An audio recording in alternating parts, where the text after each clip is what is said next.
the conflict between Thailand and Cambodia has finally subsided.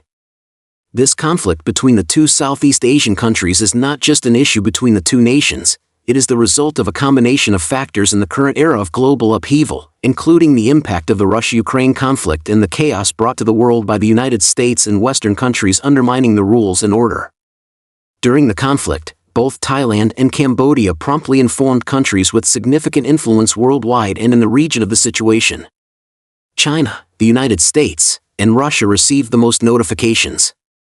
However, India, which has long sought international discourse power, was omitted from Thailand's notifications. This was indeed a hurtful matter for India. The lights in Thailand's government buildings remained on throughout the night as diplomats urgently sent border conflict notifications to 26 influential countries worldwide.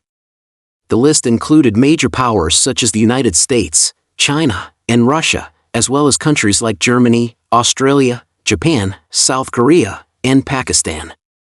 Even Pakistan received a notification, but India, self-proclaimed as the most influential country in South Asia, was left out. For the Modi government, this omission was clearly an embarrassing incident.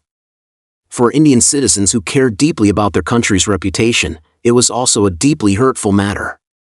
India has long been seeking to become a vibrant and influential major power and hopes to have significant influence in the United Nations. Indian people get excited about any progress India makes and attach great importance to being respected internationally. Thailand's notification likely contained elements of dissatisfaction with India, and this was clearly not an accidental omission. India had shown a tendency to support Cambodia in historical disputes between Thailand and Cambodia.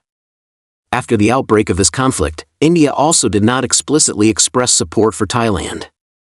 Although India has quite a lot of cooperation with Thailand, its stance on core issues has not been recognized by Thailand. India's biggest weakness is the damage to its sense of honor and the neglect of its presence. Even when it suffered a crushing defeat in the India-Pakistan air battle, with at least 5 fighter jets shot down, India still held large-scale celebrations across the country and sent delegations worldwide to promote India's victory. The current nationalism and overall social atmosphere in India do not allow India to suffer defeat. Only victories and a significant enhancement of India's influence are acceptable. It can be said that Thailand's notification this time has truly left India embarrassed and hurt, and Indian citizens are clearly unable to accept it. India's Southeast Asia strategy has hit a snag, and its ambition to become a permanent member of the UN Security Council may also be affected. Thailand has not offered much explanation for this notification incident, and India itself has no idea why it was left out. However, for India, which seeks to wield significant influence in Southeast Asia, this constitutes a setback in its strategy. In recent years, India has actively pursued its Act East policy, viewing Southeast Asia as a core region for expanding its influence, and has signed a multi-billion-dollar defense cooperation agreement with Thailand. Yet Thailand's diplomatic snub this time has directly dealt a blow to India's attempt to act as a regional mediator, reflecting that India's actual influence within ASEAN remains limited, especially in conflicts not directly tied to its own interests. India's pursuit of a permanent seat on the UN Security Council has spanned over 30 years. Since formally expressing its desire to join the Security Council in the early 1990s, India has made at least 6 formal pushes for membership. In late April 2025, the BRICS foreign ministers' meeting was held in Brazil, and the outcome document explicitly supported emerging market countries, including India, in playing a greater role in the United Nations. This statement was overinterpreted by Indian media as a breakthrough, underscoring India's eagerness to enhance its international influence. Although India sees itself as a key power in the Indian and Pacific Oceans, it is often marginalized in handling Southeast Asian crises.